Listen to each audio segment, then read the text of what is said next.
Salutations, dear viewers, around the Nexon of the Vast Nexus, and welcome to the second of the squad's win hat trick. This time I'm using my metal mask, which, for lack of anything better to talk about for the moment, this character model has an interesting quirk where, because he's wearing a mask and sort of a neck shield, you can really see it on the back of him.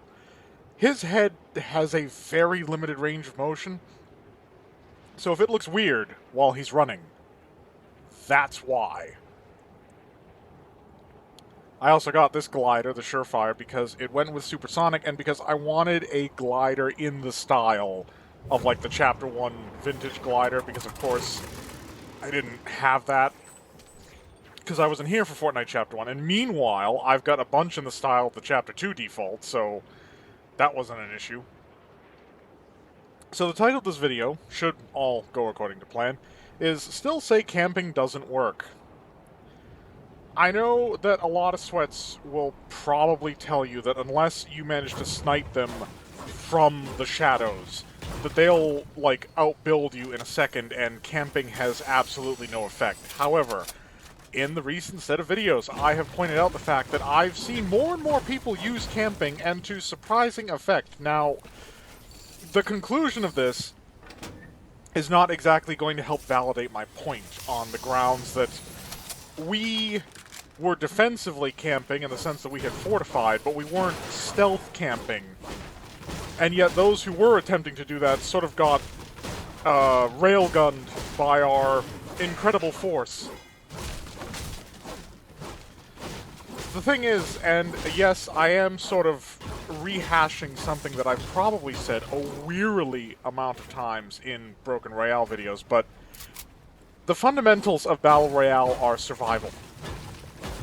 And I know Hunger Games is becoming an increasingly dated reference, which is a bit sad, unfortunately. But if you look at the statistics, and you have to imagine that the author probably thought it over. If you look at the statistics of something like the Hunger Games, which is a literary example of a battle royale, the ones that survive to the end are usually the ones that don't go around hunting the other tributes. They find a quiet corner and they just get as deep into a hole as they possibly can, let everybody else kill everybody else, and then at the very end, they clinch victory.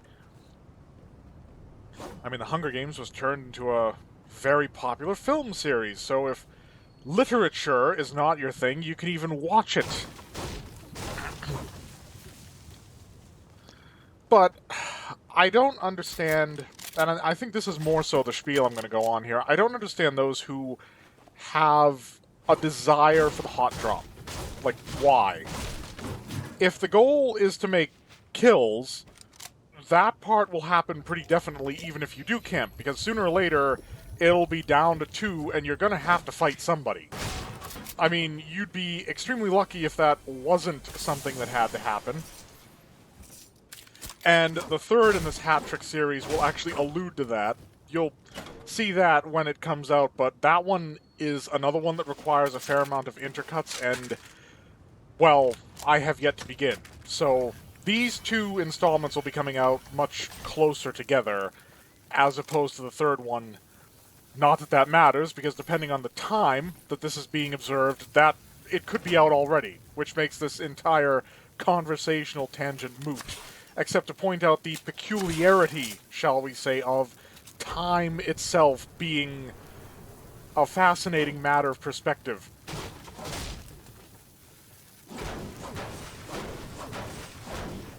But the thing is, it's like, okay, so you want to go in and get kills. Why? Because that's the fun part? Well, if we were to approach that logically, you want to play a game where you can eliminate the enemy a bunch. Why are you playing a battle royale?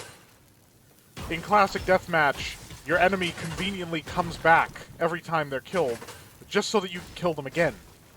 It just makes more sense to be playing that genre of game, and the counter-argument generally sort of boils down to, well, Battle Royale is free. So is Counter-Strike. So is Valorant. I mean, they're not deathmatch per se, but they're not battle royales. And while death might be permanent for the round, you know, the next round you're right back in. So, again, you're getting into the action faster. And in this editing, I've actually realized the sort of amount of time, precisely the amount of time it takes, let's say, just to touch ground, much less to actually sort of get into the game proper. You're talking about, and it's important to know that Fortnite is insanely popular, which means wide player base. There's never a shortage of players to matchmake with, unlike some other titles where that can be a significant issue.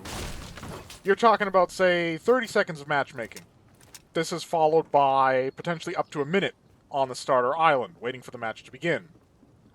So let's sort of stack the numbers in Fortnite's favor. That's a minute before the match itself starts. Now, you have the bus route. That's another 30 seconds, even if you potentially drop immediately and then go straight down. You're talking about a minute and a half before you touch ground. Now, if we don't necessarily stack things in Fortnite's favor, or in a Battle Royale's favor in general, you could be looking at a minute before you launch out of the bus and glide to where you want to go. You could be looking at a starter island lobby wait time that's a minute, which means that you could be waiting 2.5 minutes before you actually get into a match. And then the first thing you're going to do is a minute to 2 minutes of just looting, because you start with nothing. So it's a good 5 minutes before the gameplay loop proper starts. And all for what? The ability to choose your drop zone? You don't need a bus to choose your drop zone. You don't need a dropship. You don't need a plane. Oh. Ring of Elysium uses a select where you want to go system, or at least it used to. For a sort of 8-bit inspired example, Soviet Jump Game uses a system where you select on the area where you want to go. You basically just, I want to go here. And it cuts out, shall we say, the skill element of making a drop quickly, but at the same time accurately. But removing that feature and just making it so the players can choose where they want to go, and are transported there instantly in some way, you can shave 2.5 minutes off of just getting the match started. Starting the player with something that they could actually fight with, a la Warzone, even though the pistols are something of a joke. It's better than running around in Fortnite or Apex where you have a harvesting tool, or worse still, your fists, to try and resolve those early weaponless conflicts. There are so many, like, bad decisions made in the typical Battle Royale. And again, the whole bus route drop is just a spectacle. It's just designed to be, you know...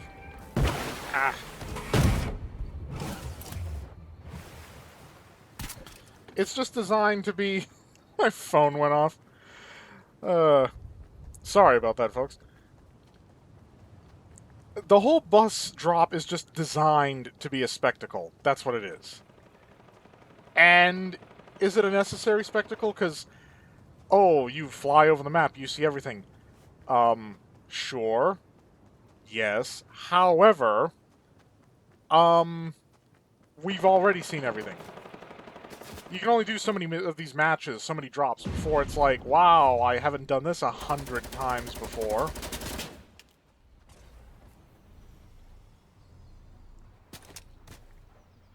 And then looting. Like, I can understand in a looter shooter where you're sort of going for items that you get to keep permanently and so forth. But in a battle royale where everything is transient and temporary, and one death is just going to zero you out, all that time spent looting amounts to more stuff for your enemy to use.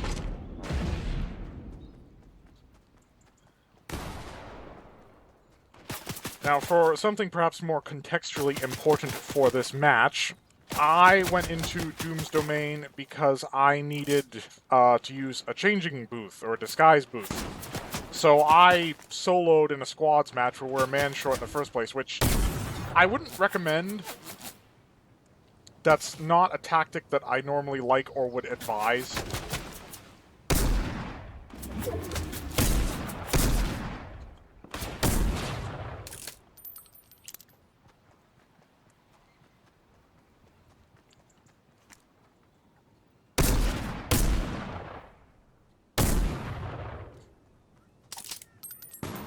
Once again, I can't watch these clips of me with a revolver without missing the revolver this season. People just thought it was too powerful. An epic revolver hitting for like 60 points of damage? For body shots? It's too much. Yeah, and a shotgun that can hit for 150 body or over 200 headshot isn't too much. I mean, for real? What, it's fine when the sweats do it?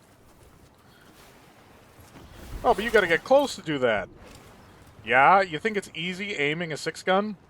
Besides, you don't exactly have a whole lot of ammo to work with before you have to go through a reload.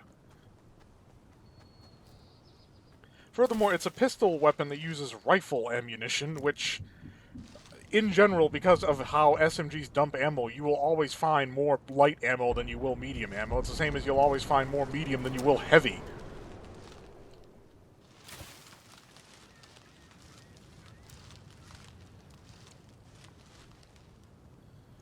Yes, I went for Metal Mask because he's got a great tactical look. I also like masked characters. More mysterious. It's part of the reason I run Supersonic so often.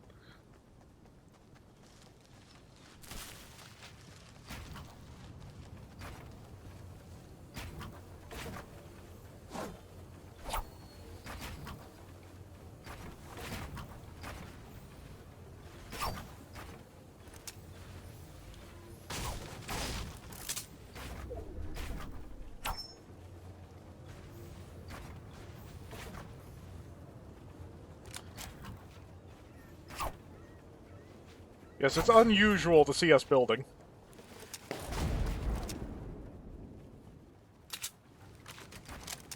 This is what average builds looks like in Fortnite. When you have, you know, enough skills to know how it works, but not enough to crank 90s into the sky or make magic windows in your builds in less than a second. Like I said, the building mechanics work well when you're given time to do them, but it's all about speed in an actual fight. And so, builds end up being just clumsy and sloppy, but quick. And that's where I feel the comparison of like Minecraft being Fortnite being Minecraft with guns falls short, because there are very elaborate structures you can put together in Minecraft, and with Fortnite having sort of a 3D volumetric setup instead of a voxelated setup, you can have even more elaborate player-made structures. I mean, creative is sort of catered to that purpose, but Battle Royale? Walls and ramps. That's literally all it comes down to, walls and ramps. And yet the sweats complain about jetpacks and so forth. Except when it saves them from getting knocked, aside from using a bounce pad for that same purpose. We lost a squads match because the sweats had towered about 9 blocks up, but were constantly bounce padding to avoid taking fall damage if someone knocked them down.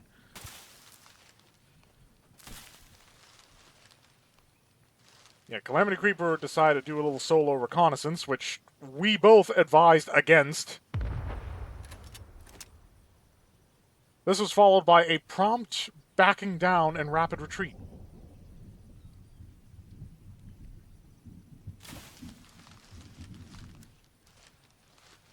This is another trouble with the new map. Having that big desert in the center where the circle is mathematically more likely to be. There are no bushes, or trees, or even rocks necessarily even. It's a lot harder to hide. A decision I sense was made deliberately. So a new camping meta forms in the game, and that they address. That they get rid of. But building is broken as hell, and yet it remains. I mean, they talk about, like, how Fortnite is identified as a game with building. It's a core mechanic, and it's like, yes, and I'm not saying get rid of it. I'm saying it needs to be balanced somewhat. I mean, honestly, and there will be endless hate for this, get rid of turbo building. Problem solved. Force them to mash to sort of hold a wall or something. Get rid of turbo building. And of course, again, they did that, and everybody just was so upset.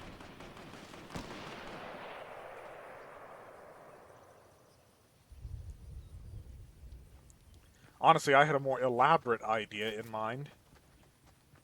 The notion of giving the player builds sort of like ammunition in a weapon, where they can set down a certain amount of them, like, instantaneously, like even turbo style, but they'll regenerate an additional build per unit of time, say 2 seconds, which means that they can only hold for a certain duration. So say they get 10 builds. Once they've used their first one, the cooldown starts, but theoretically they will be able to place structures a lot faster than they're able to basically regen that meter. And the result of that is that they can hold a structure for a time, or even build something up fairly elaborate, but eventually they're going to hit a point where it's all going to come to a grinding halt. Honestly, I think that would add a new dimension to the game. But what do I know? I'm a scrub. Totally missed that door opening on the house.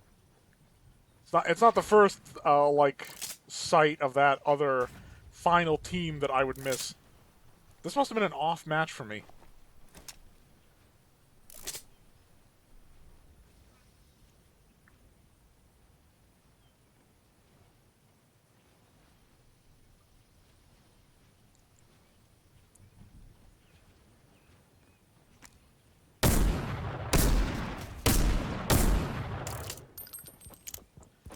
So yes, this blade skin from the other team went aggressive for some reason.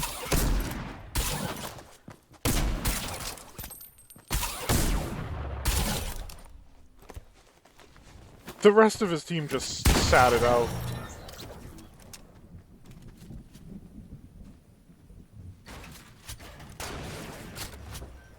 Oh, there goes Calamity Creeper. Sniper shot. Me and Z didn't even see it. And I believe she dropped down, which was like, why?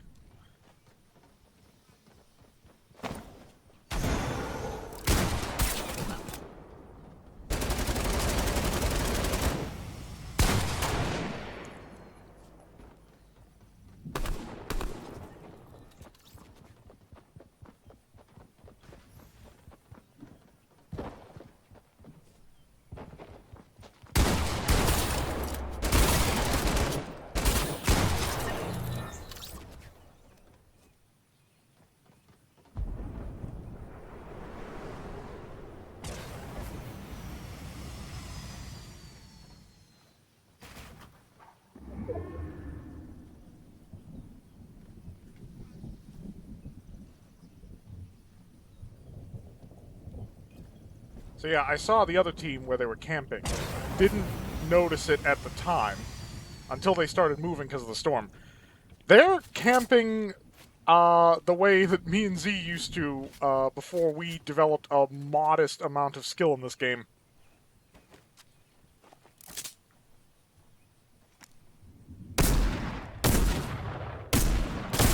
Well, it's not like we sweated on them to win. We won the gunfight.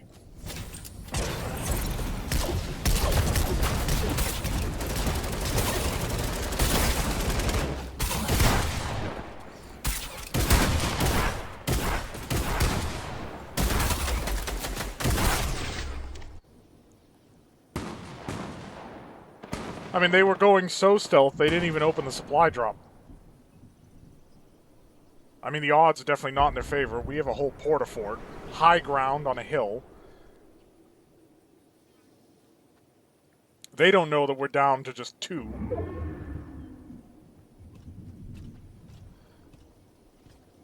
One of them, they didn't even use the rocket launcher. Like, one thing that we learned was that the time to strike is when the semi-finalists have just finished the 3rd place, because that's when they're at their most vulnerable.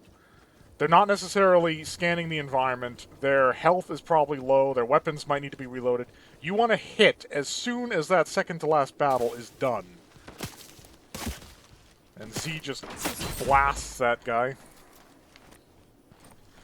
We just...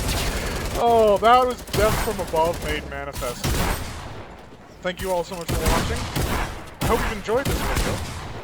I hope you'll stay tuned for the third and final installment in this hat trick. I hope you're all staying happy and healthy out there.